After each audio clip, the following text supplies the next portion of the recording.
13 triliun ini kita bisa memperbaiki renovasi 8.000 sekolah lebih. 8.000 lebih sekolah.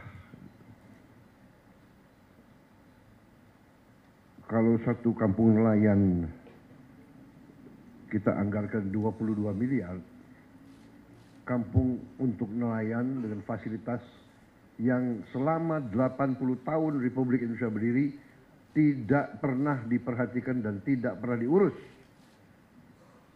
oleh negara. Sekarang kita memperbaiki, kita membangun desa-desa nelayan dengan fasilitas modern. Rencananya sampai akhir 2026 kita akan dirikan 1.100 desa nelayan. Tiap desa itu anggarannya 22 miliar.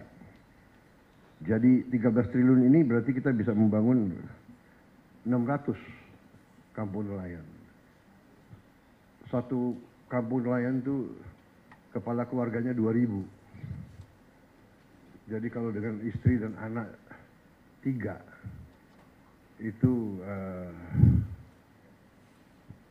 5.000 per desa. Kalau kali 1.000 itu 5 juta. 5 juta orang Indonesia bisa hidup layak. Itu kalau 1.000, kalau 600 berarti 5 juta rakyat Indonesia. Ini saya ibaratkan arti daripada uang yang nyaris hilang. Dan ini baru satu sektor, kelapa sawit, dan satu bentuk penyimpangan, yaitu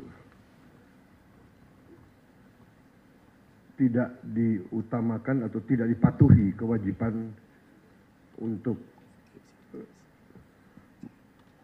menyediakan kebutuhan bangsa dan negara, padahal ini adalah bumi dan air milik bangsa Indonesia. Hasilnya diambil, dikeruk, dibawa ke luar negeri. Rakyat dibiarkan kesulitan minyak goreng untuk berminggu-minggu. Ini sebetulnya menurut saya ya sangat kejam, sangat tidak manusiawi. Apakah ini benar-benar murni keserakahan atau ini bisa digolongkan subversi ekonomi sebenarnya? Jadi saya sampaikan penghargaan saya kepada Kejaksaan, terima kasih. Tapi saya ingatkan masih banyak tugas kita, masih banyak tambang yang ilegal. Kerugian kita juga mungkin puluhan triliun kalau tidak ratusan triliun. Kegiatan-kegiatan ilegal sebagaimana dibuktikan oleh kita beberapa saat yang lalu dengan kita hentikan penyelundupan timah dan turunan-turunannya dari Bangka Belitung oleh Satgas Penertiban Kawasan Hutan, dibantu oleh TNI secara masif dan lembaga-lembaga lain, kejaksaan, polisi juga membantu, bea cukai, semuanya. Itu kerugiannya juga cukup besar. Diperkirakan kerugian itu 40 triliun setahun, dan ini sudah berjalan kurang lebih hampir 20 tahun. Jadi kita bisa bayangkan 30 triliun atau 40 triliun, katakanlah kita ambil angka rendahnya, katakanlah 20 triliun tiap tahun, yang sebenarnya lebih, kurang lebih ya. Lembaga-lembaga internasional pun sudah mengkaji sekitar 3 miliar dolar setahun kerugiannya. Kalau dikali 20 tahun itu adalah ya 800 triliun. Apa yang bisa kita bangun? Negara apa yang bisa kita bangun dengan hal-hal seperti itu? Ilegal tambang, ilegal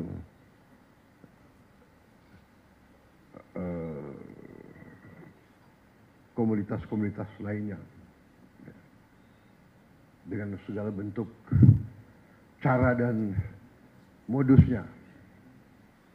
Ada under invoicing, ada over invoicing, intinya misinvoicing, yaitu penipuan, nipu kepada bangsa Indonesia yang sudah dengan begitu baik memberi fasilitas, memberi lahan, memberi HGU.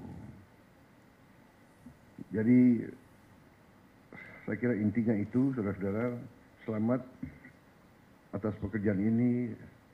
Jangan surut, jangan malas, jangan menyerah. Ya.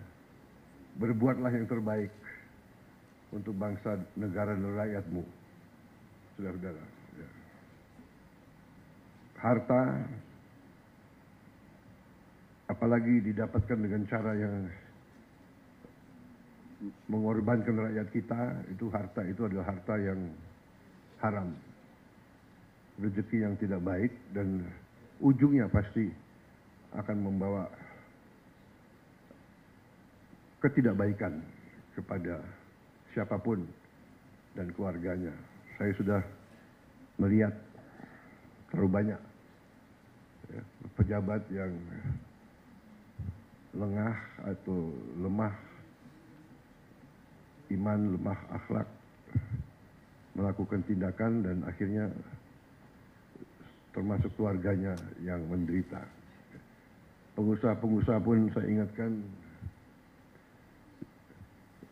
dunia semakin sempit, bumi semakin kecil oleh teknologi dan peradaban, sehingga